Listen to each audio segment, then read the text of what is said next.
Gas pipe line ನಲ್ಲಿ ಆಕಸ್ಮಿಕ ಬೆಂಕಿ ಕಾಣಿಸಿಕೊಂಡಿದೆ. ಬೆಂಕಿ ಕೆನ್ನಾಲಿಗೆ ಕಂಡು ಜನರಿಗೆ ಆತಂಕ. ಮೈಸೂರಿನ ನಂಜನಗೂಡು ಪಟ್ಟಣದಲ್ಲಿ ಆದಂತಹ ದುರಂತ ಇದು.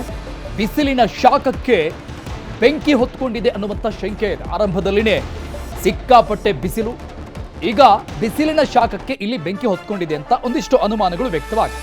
ಬೆಂಕಿ ರಭಸಕ್ಕೆ ಅಕ್ಕಪಕ್ಕದ ನಿವಾಸಿಗಳು ಗಾಬರಿಯಾಗಿ ಓಡೋಗಿದ್ದಾರೆ.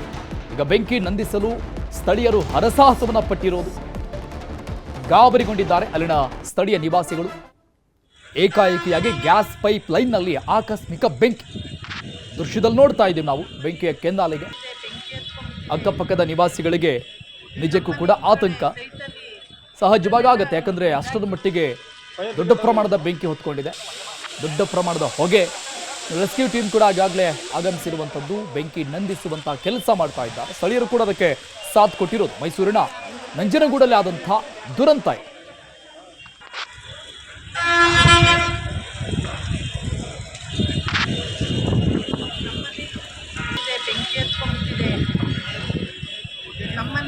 ದೃಶ್ಯದಲ್ಲಿ ನೋಡ್ತಾ ಇದ್ದೀವಿ ನಮ್ಮ ಸ್ಕ್ರೀನ್ ಮೇಲೆ ಯಾವ ಮಟ್ಟಿಗೆ ಬೆಂಕಿಯ ಜ್ವಾಲೆ ಇತ್ತು ಅನ್ನೋದು.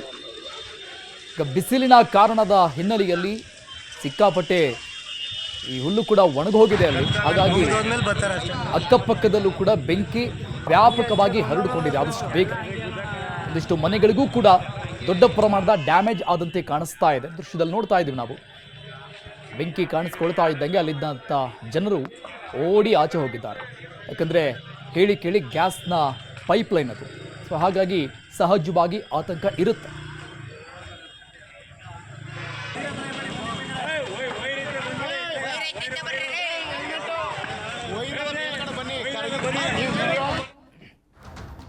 ನೋಡಿ, ಬೇಸಿಗೆ ಈಗ ಆರಂಭ ಆಗಿದೆ. ಬೇಸಿಗೆಗೂ ಮುನ್ನ ಕುಡಿಯೋ ನೀರಿನ ಸಮಸ್ಯೆ ತಲೆದೂರ್ತಾ ಇದೆ. ಮನೆ ಎದುರು ನಲ್ಲಿ ಇದೆ, ಆದ್ರೆ ನಲ್ಲಿ ಮಾತ್ರ ಇದೆ, ನೀರು ಬರ್ತಾ ಇಲ್ಲ. ಯಾದಗಿರಿ ಜಿಲ್ಲೆಯ ದರಿಯಾಪುರದಲ್ಲಿ ಗೋಳು, ಜನರ ಗೋಳು ಕೇಳೋರಿಲ್ಲ. ಒಂದು ತಿಂಗಳಿನಿಂದ ಗ್ರಾಮಕ್ಕೆ ಶುದ್ಧ ಕುಡಿಯುವ ನೀರಿಲ್ಲ. ಒಂದು ತಿಂಗಳಿನಿಂದ ಜನ ಏನ್ ಮಾಡ್ತಾ ಇದ್ದಾರೆ? ಹಾಗೆ ಮೋಟಾರ್ ಸುಟ್ಟು ತಿಂಗಳಾದ್ರೂ ಕೂಡ ರಿಪೇರಿ ಮಾಡಿಸಿಲ್ಲ ಅಧಿಕಾರಿಗಳು. ಈಗ ಅಧಿಕಾರಿಗಳ ನಿರ್ಲಕ್ಷ್ಯಕ್ಕೆ ಗ್ರಾಮಸ್ಥರು ಆಕ್ರೋಶವನ್ನು ವ್ಯಕ್ತಪಡಿಸ್ತಾ ಇದ್ದಾರೆ. ಮನೆ ಮುಂದಿನ ಚರಂಡಿ ಕಬ್ಬುನಾಥ ಹೊಡಿತಾ ಇದೆ. ಪಿಡಿಒ, ಗ್ರಾಮ ಪಂಚಾಯಿತಿ ಅಧ್ಯಕ್ಷರು ಕೆಲಸ ಮಾಡ್ತಾ ಇಲ್ಲ, ನಿರ್ಲಕ್ಷ್ಯ ತೋರಿಸ್ತಾ ಇದ್ದಾರೆ. ಒಂದು ತಿಂಗಳಾದ್ರೂ ಕೂಡ ಕೆಟ್ಟು ಹೋದಂಥ ಮೋಟಾರನ್ನ ರಿಪೇರಿ ಮಾಡಿಸ್ತಾ ಇಲ್ಲ ಅಂತ ಜನ ತಮ್ಮ ಆಕ್ರೋಶವನ್ನು ವ್ಯಕ್ತಪಡಿಸ್ತಾ ಇದ್ದಾರೆ. ಈಗ ರಿಪೇರಿ ಮಾಡಿಸಿಲ್ಲ ಅಂದಮೇಲೆ ಇನ್ಮೇಲಾದ್ರೂ ಕೂಡ ರಿಪೇರಿ ಆಗಿಲ್ಲ ಅಂದ್ರೆ ನಾವು ಡಿಸಿಗೆ ದೂರು ಕೊಡ್ತೀವಿ ಅಂತ ಎಚ್ಚರಿಕೆ ಕೊಡ್ತಾ ಇದ್ದಾರೆ ಆ ಗ್ರಾಮದ ಜನ. ಬೇಸಿಗೆ ಆರಂಭ, ಜನ ಜಾನುವಾರುಗಳು ಎಲ್ರಿಗೂ ಕೂಡ ನೀರಿನ ಅವಶ್ಯಕತೆ ಹೆಚ್ಚಿನ ಪ್ರಮಾಣದಲ್ಲಿರುತ್ತೆ. ಸಹಜವಾಗಿ ಬಳಸೋ ಪ್ರಮಾಣ ಕಡಿಮೆ ಆದರೂ ಕೂಡ ಅಟ್ಲೀಸ್ಟ್ ಕುಡಿಯೋಗಾದ್ರೂ ನೀರು ಕೊಡಿ ಅಂತ ಜನ ಹಪಹಪಿಸ್ತಾ ಇದ್ದಾರೆ. ನೀರಿಲ್ರಿ, ಒಂದು ತಿಂಗಳಾಯ್ತು ಅದು ಇದು ಕೆಟ್ಟಬಿಟ್ಟದ. ನೀರಿಗೆ ಗುಳಾಡ್ತಾರ, ಬಾಯಾಗಿದ್ರು ಹುಳ ಬಿದ್ದಾವ. ಈ ಮನೆ ಮುಂದೆ ಚರಂಡಿ ಅದ, ಮೊಮ್ಮಕ್ಕಳ ಹೊಲಸು ನಾರ್ತದ ಮನೆ ಮುಂದೆ. ಹೆಂಗ್ ಮಾಡ್ಬೇಕ್ರಿ? ಜಡ್ಡು ಬಂದದ, ದಿನ ಒಂದು ದವಾಖಾನಿಗೆ ಹೋಗಿ ಹಂಗಾಗ ನಮ್ಮ ಮನೆ ಬರ ನೀರಿಲ್ಲ, ಬಾಯಾಗ ಹುಳ ಬಿದ್ದಾವ. ನೀರಿಗೂ ತಿಪ್ಪಲಾಗದ, ಎಲ್ಲಿಗೆ ಹೋಗ್ಬೇಕು ಎಲ್ಲಿಗಿಲ್ಲ. ನಳ ಹಾಕಿ ಅಲ್ಲಿ ಸುಖ ಆಗಿಲ್ಲ. ನಳದಾಗ ನೀರು ಒಂದು ಹನಿ ನೀರು ಬರವಲ್ವು. ಸೇದಿ ಬಾಯಿ ಅಂತ ಹುಳ ಬಿದ್ದಾವ. ಏನ್ ಕುಡಿಬೇಕು, ಏನ್ ಮಾಡ್ಬೇಕು? ಬಂದ್ ಗ್ಯಾಸಿ ನೋಡ್ಕೊಂಡ್ ಹೋಗ್ರಿ ಸಾಬ್ರ.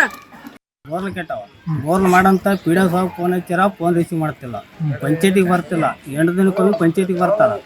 ಪಿಒ ಸಾಬ್ ಹೋಗಿ ಮನೆ ಅಟ್ಯಾಚ್ಮೆಂಟ್ ಆದ್ರೆ ಪಿಒ ನಮ್ಮಿದ್ರೆ ಫೋನ್ ಹಚ್ತಾರೆ. ಪಿಒ ಸಾಬ್ ಪಿಡಿಒಗ ಫೋನ್ ಹಚ್ಚಿದ ಅಂತಾರೆ, ಆಯ್ತು ರೀ 2 ದಿನ ತಾಳು ಮಾಡ್ತಾರೆ.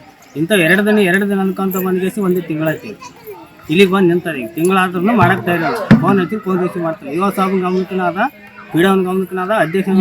ಈಗ ನೀರು ಹೆಂಗೆ ಕುಡಿಯಕೈತಿ? ನೀರು ಹೆಂಗೆ ಕುಡಿಯೋಕೆ ನೋಡಿ, ಅಲ್ಲಿ ಕೊಳತೆ ಬಾಯಿ ನೋಡಿದ್ರೆ ಅದು ಬಾಯಿ ನೀರು ಅಲ್ಲಿ ಬೋರ್ ಕೆಟ್ಟದ. ಅದೊಂದು ಕುಲಿಯರ್ ನೀರು ಕುಡಿದ್ಗೆ ಜಡ್ಡ ಸಾಲಿಕೈತಿವಿ. ಎಲ್ಲ ದಾಮಿ ನೋಡು ತೆರಳಿತೀವಿ, ಎಲ್ಲ ಸತ್ಯನಾಶ ಆಗ್ಯದ. ಊರಂತ ಹೇಳಿಗೇಸಿ ನಮ್ಗೆ ಊರನ್ನ ಬೇಕೈತ.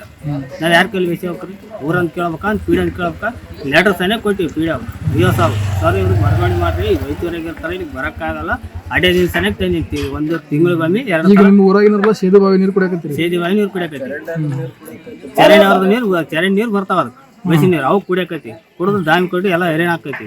ಅಂದ್ರೂ ಪಿಡಿಒ ಫೋನ್ ರಿಸೀವ್ ಮಾಡಿ ಎಲ್ಲ ದವಾಖಾನೆ ರೊಕ್ಕ ಹಾಕೈತಿ.